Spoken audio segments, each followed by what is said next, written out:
Jed, Lyndsey, thanks very much for joining us today. My first question would be, what's the most sleep deprived you've ever been in your life?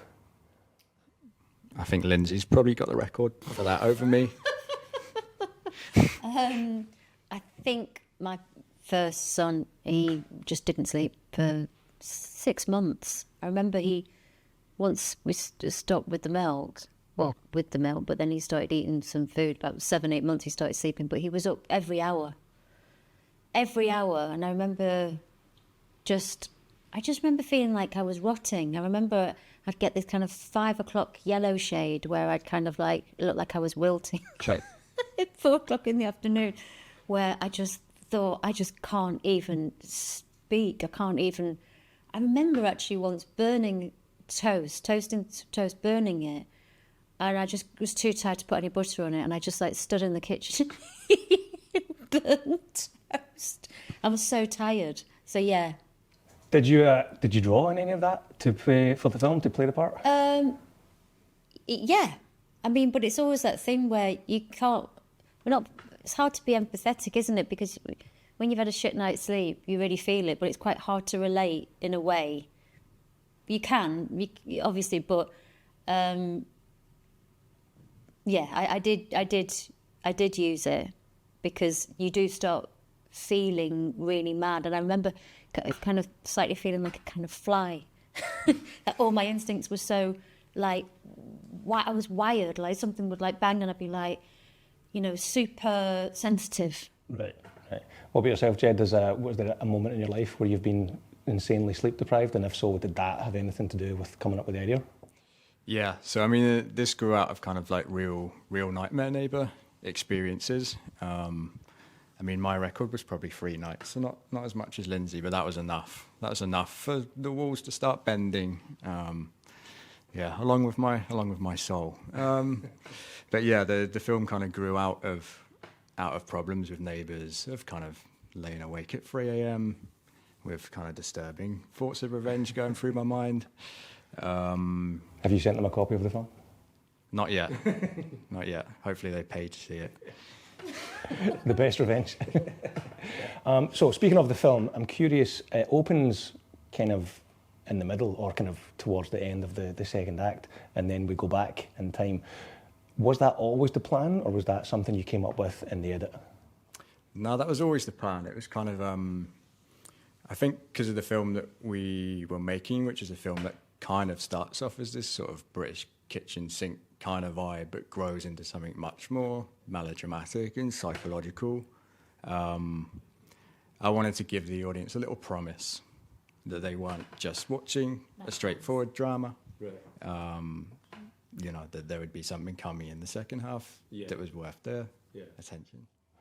I'm curious as well, from first draft to shooting script, how much did the script change, if at all? Is there anything specific you can think of? Not a lot. I mean, we shot it in 2 weeks with not very much money, so everything was very, had to be quite precisely done and pretty quick. I mean, there were certainly kind of little dialogue changes and stuff as there always are. I mean, we would come and kind of like quickly run through scenes and sort of quickly work out together between Lyndsey and Aston if there were bits that weren't working, that didn't feel natural, that we needed to tweak, which is how you'd work on any film anyway, but particularly how we were doing it. It was those smaller, subtle tweaks, mainly toward performance rather than sort of story tweaks. Something that I really enjoyed about the movie was there's pretty much no expositional dialogue. A lot of Lyndsey, love your character state of mind, is just conveyed with subtle hints and the set design and the performance and whatnot. Things like watching the snooker and the photos on the fridge that are just subtly there. I'm curious, both for yourself, Jed, and yourself, Lyndsey, from the actor's point of view, what kind of relationship do you have with the production design, the set designer, to incorporate things like that to help the performance, to help the character? Yeah, I mean, it's classic sort of show don't tell. So you try, especially in a film with so few characters, I think kind of exposition dialogue really does stand out when you throw it in, because we didn't even have a huge amount of dialogue. I think it really stands out even more, so it's even more important that you try to find ways to build a picture of her backstory that don't involve people always saying it out loud. I think that's just a good rule for cinema in general. If you don't have to say it, then don't. Find another way to tell the story. It's much more interesting for the viewer. And Lyndsey, from the actor's point of view, I'm curious, what kind of, on set, when it's the scenes with the phone calls with your relatives and whatnot, what do you do to get into that mindset of, of the empty nester who's going through what she's going through, but tries to hide it in the phone call? Like, what do you do to prepare for that? What kind of direction is given for those scenes? Like, how does that play? Well, I was quite strong in that I really wanted my best friend, who's the closest person to my sister. I don't have any siblings, but who's like my sister, to be my sister. So I think having Kate Webster, having her on the other end of the phone, we've not really talked about this, but she's such a kind of key character in it. And in between takes, we would continue, probably heard our conversations, we continue to talk. So we'd be chatting about stuff, and then we'd do the scene, and then we'd keep talking. And I do think for me, it makes a big, big difference to have a person who you love and and you care about, rather than, because I don't really have that many people in the film that I do scenes with, that I react with, play with. So that was important. It's a good question, because I've never done that before, because usually in phone calls, it's Ted. Ted on set, he'll come over and read it with you. And we had that. She was on the phone, yeah. She was on the phone. And you find that with a script like what Jed's written, that is so clean in its dialogue, that anything extra, it's almost hard to say. You don't want to say it, because in a funny way, I love silent films. You've got the silent, like the opera at the end, and that tells a whole story. And you could almost see this whole film with no dialogue, with just the music, and it'd be a very different film. But I think the dialogue and the less that we had to say was key to it. That leads me into one of the questions I was wanting to ask as well about the music. Nikki obviously is a fan of classical music as a character. Was that always part of Nikki's character makeup, or was that kind of incorporated into the film to help with the drama, especially with that opening scene and the closing scene, like you said, with the opera? No, I mean that was incorporated from the start, for the reason of we kind of wanted these two contrasting types of music that reflected both characters, and in a way became another character by itself in the film, was this music. I had a granddad who died a couple of years ago, who always insisted the only thing he would listen to was Radio 3 classical music. It used to drive me mad, but as he's passed, it's kind of become kind of closer and closer to me, and has a kind of a nostalgic value to it. And a comfort, yeah. So we wanted that to be kind of part of Nikki's character, and also on a practical perspective, like, we didn't have very much money, and classical music is all out of copyright. So there was that reason of wanting to bring a huge amount of kind of like production value. You're never going to get something as beautiful as that for the level of money that we paid. So there was a practical element to it as well. Marrying the practical element with the character beat. Yeah. Good stuff. I think we're just about nearly out of time. We've got one or two last quick questions. At the channel, we're big fans and advocates of physical media. I'm curious, both of you, what's your thoughts on streaming versus physical media? And do you remember the first VHS or the first DVD that you bought or that you got given?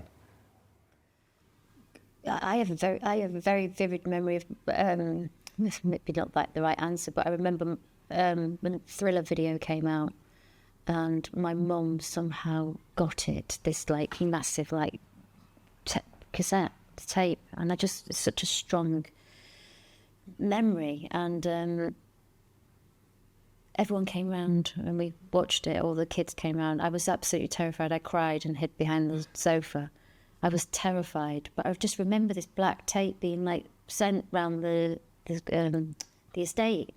Everyone getting this tape. And I've just done a massive clear out, and I've got boxes and boxes of all these DVDs, and I can't throw them out, because I actually think, well, I think that when the world all completely like falls apart and we're all like living in a little cottage by the sea or whatever. Because you've got your that's what I I'm the actually exact think. same. Like when the internet disappears, I'm fine. Yes. Plenty of DVDs on the shelf. My first VHS is arguably the best VHS of all time, I think, because it was a double VHS. Ooh. Double VHS, Robin Hood, Prince of Thieves. On the other side, Last of the Mohicans. And we released that as a double set? Yeah. Yeah. And we didn't even have a video player in our house at that time, so I'd cart this thing around. Both my nans had a video player. So I'd cart this thing around and just watch them both over and over again, alternating. Excellent. What a combo. No one's chapped the door yet, so I'm going to sneak in another question if we're good. Yeah. So sticking with the theme of DVDs and physical media, if you were ever to record a DVD commentary for the movie, what scene or scenes would you be excited to chat about and why? God, your questions are so good. Thanks. Because DVD commentaries are something that I, to this day, still absolutely adore. Like, I just love listening to the cast and the crew just talking about the movie, because it helps you feel like you've almost been part of the movie, you know. But yeah, so if you know, you're in a studio, you're watching the movie, It would be you're the doing the breakdown commentary. scene, actually, because I found it so moving how because we did it with such time constraints and such little money that we could only really do the breakdown scene where, you know, the lights go out, Nikki has the breakdown, the rain, the walls crumbling, things falling. We could only really do it once. And also, I didn't want to emotionally do it more than twice. And so just the community feel of everybody, I suppose even maybe like security came in, everybody was on hands on to get this right, like people holding strings, let go of strings for a plate to fall, you know, the people with the rain, everybody. It was a short film in itself, as filming that scene, and the feeling of elation when we did it and everyone played their part to do it. It felt very moving and very much the work I want to be part of and involved with a community. You know, you look at like something like David Lynch, or they use the same people, they use like kind of same company of people, and I get it, because in that moment it felt so good. Yeah, when you pull off something like that where you have absolutely no idea if it's going to work at all, and you do it and you're just like, oh my God. I mean, it's just kind of mainly a sense of relief. I think of, oh my God, we nailed it.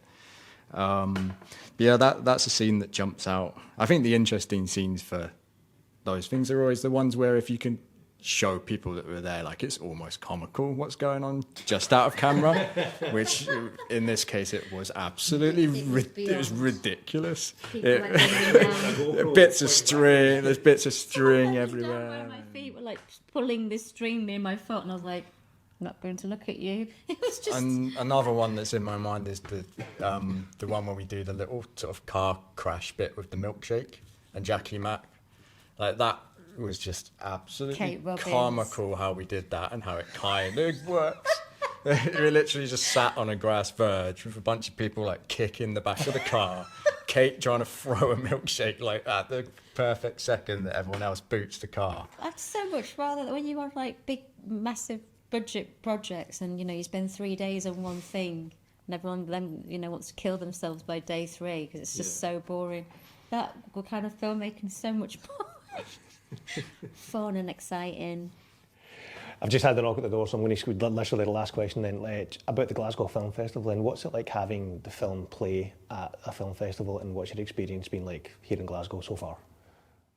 Yeah, it's really exciting. This is why you do it, right? Like, you don't really do it to get it on Netflix and never see anyone kind of respond to the movie. Like, you do it to have these nights where you get to screen it and be in the audience and feel people reacting, whatever their reaction is, you know, like, so it's exciting to be here. Yeah, I love that. I've worked in Glasgow, did a series called Garrow's Law many years ago in Dumbarton Studios, so I was here over 3 years, 3 summers, and I love Glasgow. I'm really excited to be here. I was at the festival with a film called Festival, an Annie Griffin film many years ago, and we had such a warm welcome, and I just think it's such a great festival to be a part of. I feel very proud. Excellent. That's a good soundbite to end on. Thank you very much. No, thank you. Appreciate your time, folks. Thanks very much.